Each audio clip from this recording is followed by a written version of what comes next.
Bonsoir amis du net, bonsoir Moussa. Oui, bonsoir. Je vais commencer avec tes coiffures là encore. Ouais, bon, c'est le pouvoir des demi-heures. D'accord. Pour préserver son nez. Allons pour les actus de la semaine. Ouais. Actu de la semaine.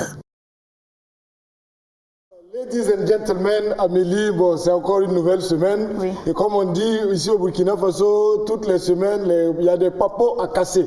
Alors, on va commencer comme ça avec un rendez-vous que le chef de classe nous avait donné depuis avril. Il nous avait donné rendez-vous dans 5 mois pour faire le bilan de son magistère. Bon, je ne sais pas si magistère, c'est le mot indiqué, mais c'est un mot que j'ai découvert avec la venue de Blaise au Burkina. Mais j'ai aimé le mot, donc je place le mot partout où je peux, quoi, pour montrer que c'est un peu intelligent, tu vois, non? Voilà. Donc le chef de classe, c'était le 4 septembre dernier. Donc il est allé à Dori pour essayer de faire le bilan des 5 mois, ce qu'il nous avait promis. Mais maintenant au Burkina, comme tout le monde est devenu intelligent, les gens ont décidé de faire le bilan du chef de classe. Donc tu as la classe politique et puis tu as nos journalistes politiques et tout. Et moi j'ai souvent l'habitude de dire qu'ici au Burkina, quand tu regardes souvent nos analystes politiques là, c'est comme les supporters de football. C'est des gens qui savent toujours ce qu'il fallait faire pour gagner, mais ils ne savent jamais ce qu'il faut faire pour gagner. Et c'est pour ça que le pays, là, tout là, on est là, on tâtonne un peu. Mais maintenant, le président est parti à Dori et pour faire ça au gouvernorat de Dori. Ça, on salue ça parce que voilà, il est sur le terrain, c'est assez intéressant. Mais maintenant, dans ceux qui analysent un peu ce qui s'est passé là, il y a eu quelqu'un, regarde. Alors, lui, c'est un monsieur, il s'appelle Olo Mathias Kambou. Voilà, c'est un membre actif du ballet citoyen. On était collègues avant. Dans les années 2014, quand Ballet Citoyen est arrivé, nous-mêmes on était devant. C'est nous les caméras même filmaient. On a fait au moins quelques années dans Ballet Citoyen, mais il y avait trop de poussière. Tous les jours on balait, il n'y avait pas casse-nez en ce moment. Comme Corona n'était pas encore arrivé, c'était un peu compliqué à gérer. Mais maintenant, lui, c'est un rescapé du Ballet Citoyen parce qu'il est resté dedans. Voilà, et il suit le mouvement du Ballet Citoyen. Mais maintenant, j'ai juste mis sa photo parce qu'il s'est passé des choses par rapport à lui qui ont défrayé la chronique sur les réseaux sociaux. Voilà, moi je ne vais pas rentrer dans le fond de l'affaire parce que c'est une affaire qui suit encore son cours. Voilà, donc une affaire qui suit son cours, nous on a droit de réserve. Mon service de renseignement m'a dit, quand tu vois et qu'on n'a pas encore les caisses, il ne faut pas faire des caisses parce qu'aussi au Burkina, les choses vont tellement vite que du jour au lendemain. Mais voilà, nous suivons de près l'affaire et nous viendrons ici vous dépaporiser ça au calme. Amélie, quack. D'accord, ok. D'abord, ce monsieur-là, il s'appelle Salif Ackerman. C'est quelqu'un, à la fin du mois, il est gentil sur les réseaux sociaux. Quand tu fais post seulement, il vient, il like, il commente très bien, puis il est gentil. Mais quand il voit ses règles, il devient autre chose. Mais maintenant, à côté de lui, vous voyez la skinny qui est ici là. C'est pas Cheproin, c'est pas Sarah, c'est Amélie. Voilà. À ce moment, elle faisait 30 kilos sur bascule. D'accord. Non, j'ai mis cette photo pour dire à tous les amis du net qui nous suivent, battez-vous pour préserver votre nez. Voilà, parce qu'aujourd'hui, tu peux peser 30 kilos et demain, tu vas cacher bascule. Voilà, donc, il n'y a pas longtemps, il y a le couturier de Aminette qui voulait nous faire, on a acheté des tissus quoi, pour faire uniforme de l'équipe de Aminette. Quand le couturier a pris Mézi de Amélie et puis Go de Tampoui, il nous a dit qu'il n'y a plus uniforme. Donc c'est ici les filles. D'accord, et tu t'en vas, hein? Oui. D'accord, on poursuit avec le micro-trottinant.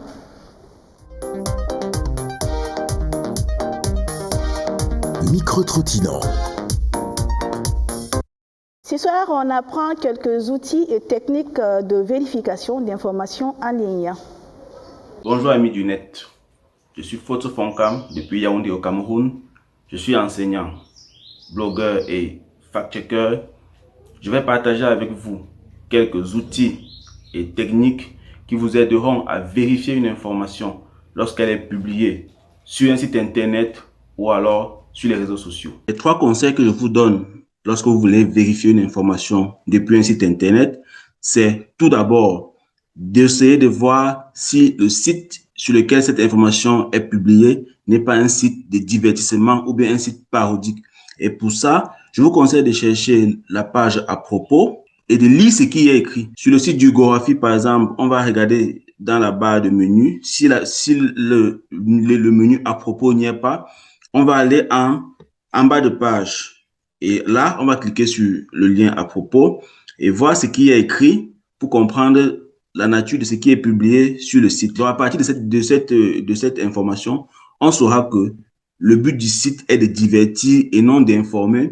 Un autre exemple avec le site NordPress, qui par exemple n'a pas de lien à propos, n'a pas de page à propos, c'est ici en dessous, on a une autre mention qui dit que certaines informations, certaines infos présentées sur ce site, comme partout sur Internet, sont fausses. Veuillez vérifier vos sources en comparant les informations présentées ici avec d'autres sur Internet. Ça, c'est la première chose. La deuxième chose qu'on peut faire pour vérifier si on est sur un site qui n'a aucune de ces mentions, c'est évidemment de parcourir les articles qui sont publiés sur le site pour essayer de voir un peu dans quel est le ton qui est utilisé. En lisant d'autres articles du site, on peut voir si le ton général, c'est soit le divertissement ou alors si c'est un site qui publie des articles sérieux. La troisième chose pour éviter de tomber dans le piège des personnes mal intentionnées qui dupliquent des sites d'information sérieux et se servent des copies qu'ils ont faites pour partager de fausses informations, c'est de bien s'intéresser à l'adresse URL de la page qu'on est en train de visiter. On a par exemple ce site qui a récemment été dupliqué. C'est le site sur lequel les Camerounais qui ont besoin de passeport s'inscrivent. Alors, le site a été dupliqué par des personnes et la version qu'ils ont mise en ligne, je vous la montre, est pratiquement identique en termes de design avec la version originale du site. Voici la version originale du site là, dont l'adresse est www.passcam.cm, tandis que la version dupliquée est là, www.pass-cam.com.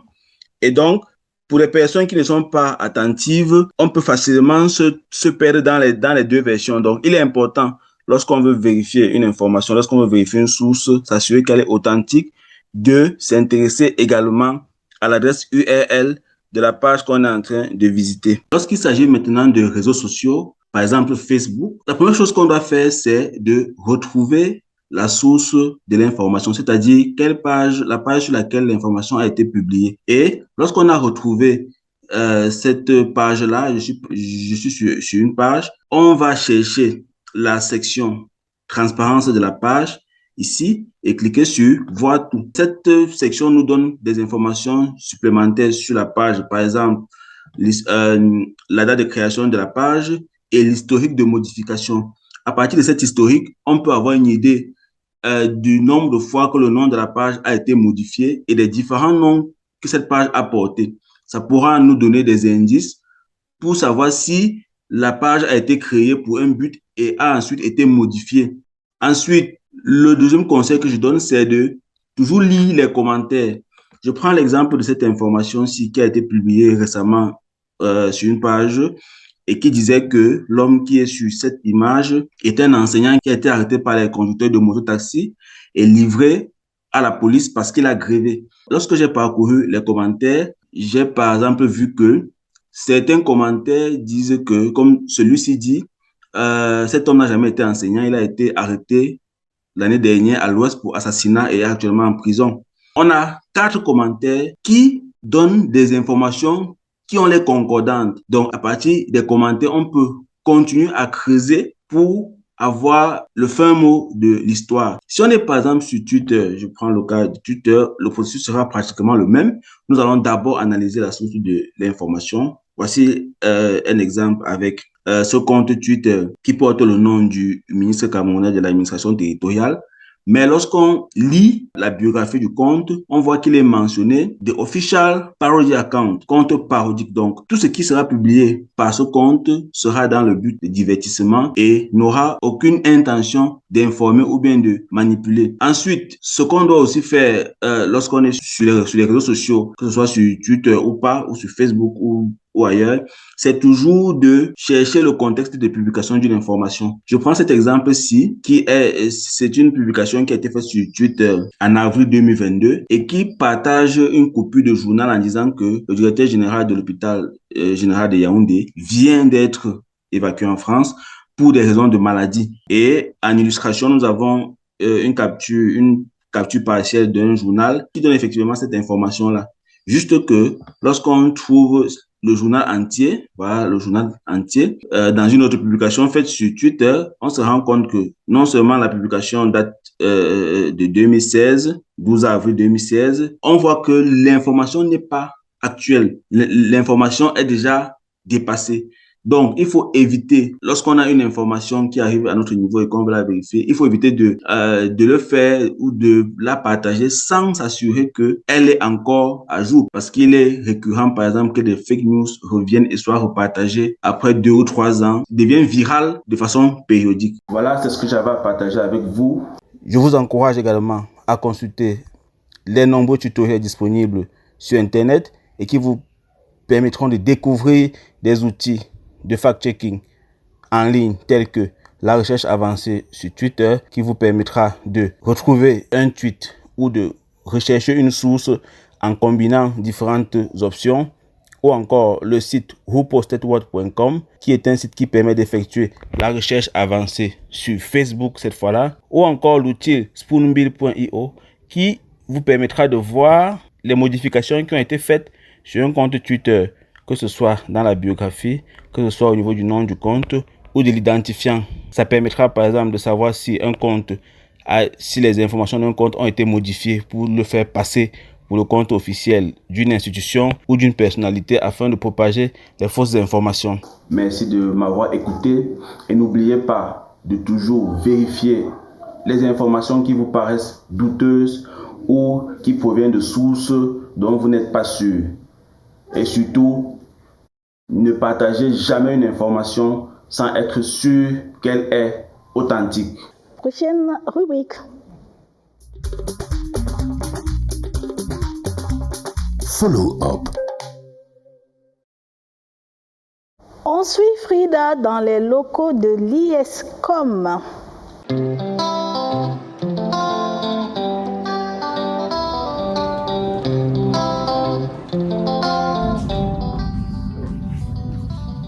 Bonjour, comment est-ce que vous allez? Ça va, j'ai rendez-vous avec le docteur Paris Syriac. Il est là.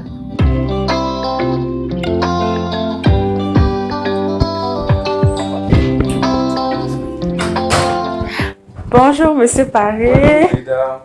Comment ça va? Oui, ça va bien chez vous. Ça va bien, merci. On est venu vous rendre visite ce matin. Avec plaisir. Alors, monsieur Paris, est-ce que je peux vous demander c'est quoi l'ISCOM? L'ISCOM, c'est l'Institut supérieur de la communication et du multimédia, Ok, qui est un établissement d'enseignement supérieur ok. qui forme donc dans les métiers du journalisme et de la communication numérique. D'accord. Qu'est-ce qui vous a poussé à créer l'ISCOM? En tant que propriétaire d'un média en ligne, en tant qu'enseignant de journalisme et de communication numérique, j'ai fait le constat Oui. que les formations dispensées dans les écoles aujourd'hui ne sont pas adaptées aux compétences, au profil qu'on attend des journalistes et des communicants. J'ai essayé dans certaines institutions de faire modifier les volumes horaires. Et c'est faute de cela que j'ai décidé moi-même de créer un institut pour avoir des journalistes et des communicants qui sont formés selon les normes, les exigences du numérique. Voilà un peu ce qui m'a conduit donc à la création de l'Institut supérieur de la communication. Pour finir dans des métiers qui concernent le multimédia et le numérique, est-ce qu'il faut être passionné? Oui, il faut être passionné. Le journalisme, la communication, il faut être passionné. Ceux qui viennent pour chercher du boulot, pour chercher pour des raisons alimentaires, ils ne durent pas dans le métier. Nous avons voulu faire des programmes innovants, voilà, axés sur le numérique, qu'on n'a pas vraiment encore sur la place. Ça a demandé beaucoup de lecture, beaucoup de formation, beaucoup de créativité, je vais dire, pour arriver à concevoir des programmes qui permettent de former les étudiants pour leur donc communiquer ces compétences, ces connaissances qui leur permettent d'être de bons professionnels à leur sortie. Et quelle est la particularité de l'ISCOM? La particularité déjà, c'est le numérique. C'est vraiment des formations qui sont dédiées au numérique, qui ont pour objectif de faire en sorte que les étudiants sortent d'ici avec des compétences, des connaissances qui leur permettent d'exercer efficacement dans le domaine du numérique. L'autre particularité, c'est que nous le répétons, nous disons aux étudiants, ils ne viennent pas ici pour apprendre des connaissances et puis avoir des diplômes pour aller passer des concours. Ce qu'on veut leur montrer, c'est de créer après des entreprises, de s'auto-employer. Ce qui fait que des fois, même le bloc qui est créé dès la première année, on leur montre comment ils peuvent en faire un projet professionnel. Et dans l'ensemble, est-ce que vous êtes particulièrement fiers de vos étudiants ou pas? Il y a des raisons d'être fiers. Parce qu'il y en a qui collaborent dès la deuxième année, travaillent avec des entreprises, etc. Et les retours qu'on a, c'est que les gens sont fiers un peu de ce qu'ils font. Alors, merci beaucoup, Dr Paré, de m'avoir reçu. Et les amis du net, ce que je vais faire, c'est que je vais descendre et moi, je vais aller voir les étudiants. Alors, les amis du net, j'ai fini mon entretien avec Dr Paré. Du coup, j'ai rejoint les étudiants. Je suis en présence de Cyrielle Towé et j'avais envie de lui poser une question. C'est, est-ce que tu te sens bien à l'IESCOM? Oui, je me sens très bien à l'IESCOM. Uriel, que penses-tu des cours qui sont donnés à l'IESCOM? Je pense que les cours sont très bien faits parce que ici, la formation est une formation de qualité. À la fin de ma première année, je sais faire beaucoup de choses. Ok. Je sais monter, je sais filmer, je sais faire des interviews. Ok. Jean-Yves, est-ce que tu penses que tu as des opportunités en étant à l'IESCOM? Bien sûr que j'ai des opportunités. Vu la formation en première année qu'on nous a délivrée, étant donné la pratique et la théorie, je sens que j'ai des rudiments pour pouvoir travailler dans une presse en ligne, presse écrite, peu importe le média. Joël, bonjour. Comment est-ce que tu vas? Ça va. Alors moi j'ai une question pas compliquée pour toi, c'est est-ce que tu te sens bien à l'IESCOM? Je me sens très bien à l'IESCOM parce que je me retrouve dans un milieu qui me plaît, dans le milieu du numérique. Ok, d'accord. Et qu'est-ce que tu dirais à un étudiant qui hésiterait ou qui aurait des doutes à s'inscrire à l'IESCOM? Je dirais à cet étudiant de ne pas hésiter parce que l'IESCOM, c'est la destination à ne pas manquer, surtout en numérique. Si tu veux bien te former en numérique seulement, viens à l'IESCOM. L'IESCOM, c'est des filières innovantes dans le domaine du digital, des formations théoriques et pratiques au métier du numérique, des professionnels expérimentés et des enseignants aguerris, des effectifs limités à 20 personnes, des diplômes de niveau licence du système LMD, avec des spécialisations en communication numérique des organisations, journalisme numérique, création publicitaire numérique, web développement, futur web journaliste, community manager, web marketeur, infographiste, web développeur, développeur d'applications et de e-services. Rejoignez l'IESCOM et offrez-vous les clés d'un avenir professionnel serein. Visitez notre page web à l'adresse www.iescom-bf.net. L'IESCOM, les métiers du numérique, les clés de l'avenir. Bonsoir Aïcha. Bonsoir Amélie. Oh, on peut y aller? Oui, on peut aller. D'accord. Lucam.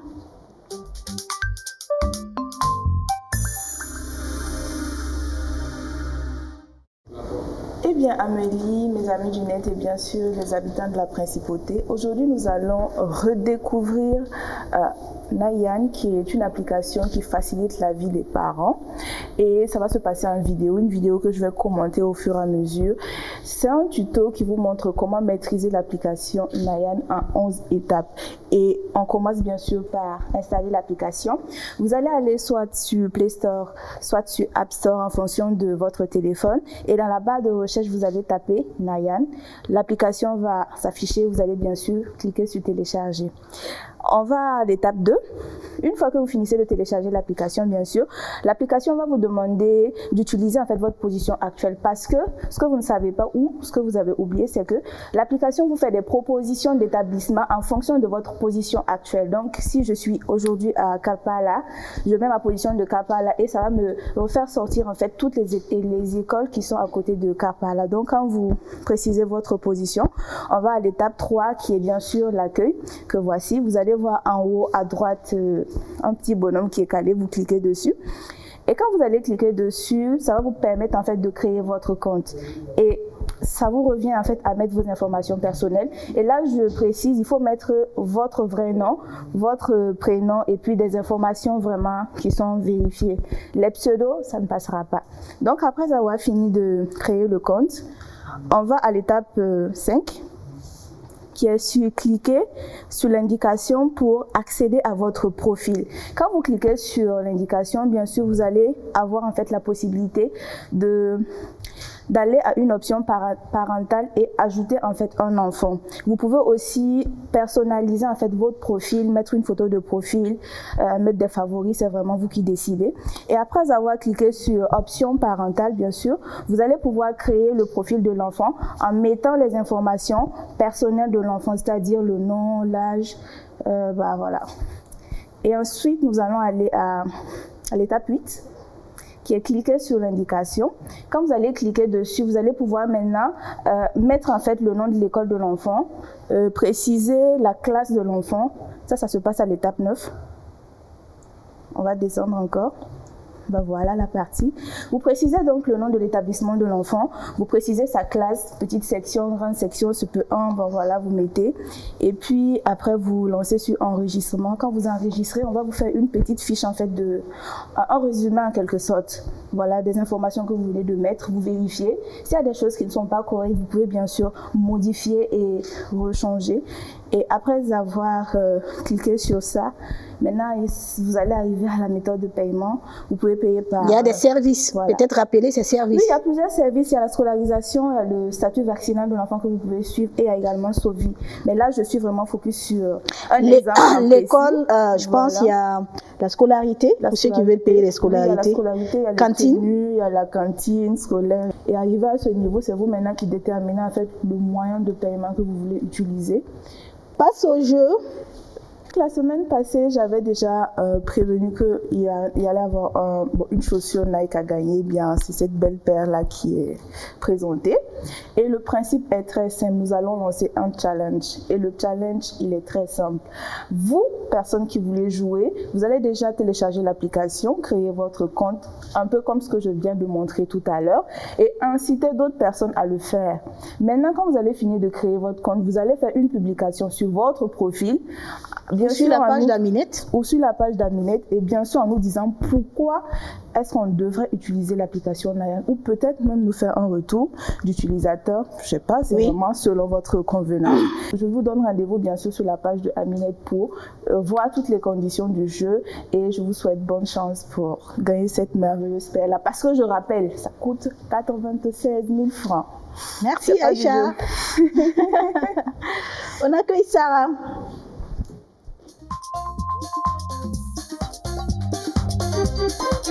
Hashtag découverte. Bonsoir Amélie. Bonsoir Sarah. Dis-moi, est-ce que tu connais Latifa Mougou? Oui, je pense avoir vu beaucoup de publications sur elle depuis quelques jours. J'avoue. Donc la rubrique Hashtag découverte va voter sur elle. Hello les amis du net, bienvenue dans ce nouvel épisode de Hashtag Découverte. Je suis sûre et certaine que je ne suis pas la seule à être tombée sur ces photos sur Facebook. Pour ceux qui l'ont raté, je vous explique. Il s'agit de la publication de Madame Latifa Mougou, spécialisée dans la transformation et la commercialisation de produits céréaliers. Elle expliquait que son entreprise ne lui permettait pas de prendre des filles pour la publicité et le marketing de son entreprise. Et donc, elle s'en chargeait elle-même en faisant le tour des marchés. Et dites-vous que cette publication a beaucoup plu. Cette photo a tellement tourné qu'à l'heure où je vous parle, à moins de 24 heures, elle a déjà plus de 512 partages sur sa publication. Et les commandes ne font que tomber. Encore et encore et encore. On peut vraiment dire que son doigt a percé. Mais vous me connaissez? Je vais donc essayer de rentrer en contact avec elle. Et je me suis rendue donc ce matin même dans ses locaux situés du côté ouest du marché de Sissin. En plus des farines de maïs en gros et en détail montrées au début, Latifa Mougou vous propose également des farines de sorgho rouge, de sorgho blanc, des farines de haricots et même des farines d'igname. Vous avez bien entendu, igname, aloko, fonio, qui étaient bien sûr en rupture de stock. Il vend aussi du riz étuvé et même du couscous de riz. Tout le processus est fait de façon artisanale, à partir même du séchage des matières premières jusqu'à la transformation en farine. Tout cela grâce aux petites mains des employés de Madame Latifa Mougou. Alors n'hésitez pas à la contacter. Ce fut un bel exemple de solidarité en burkinabé et à bientôt.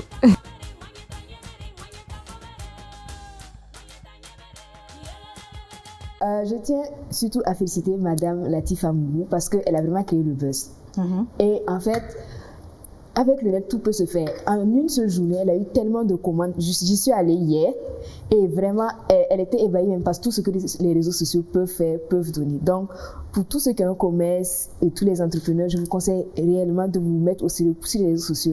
Merci Sarah, je te souhaite un bon week-end. Merci à toi de même. Comique.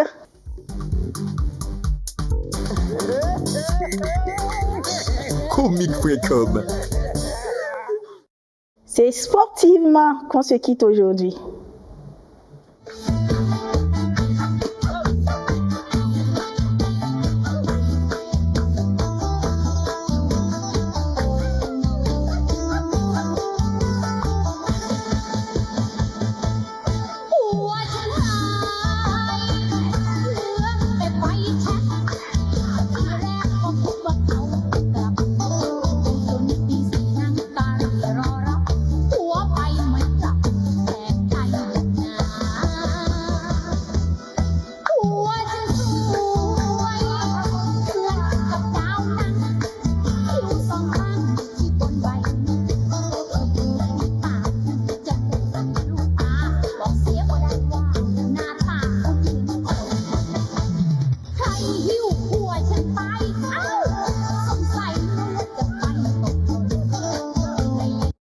Bon week-end, amis du net. On se retrouve en ligne. Rendez-vous sur Facebook, Twitter, YouTube, le site www.amisdunet.com, le numéro WhatsApp 226 74 75 19 19.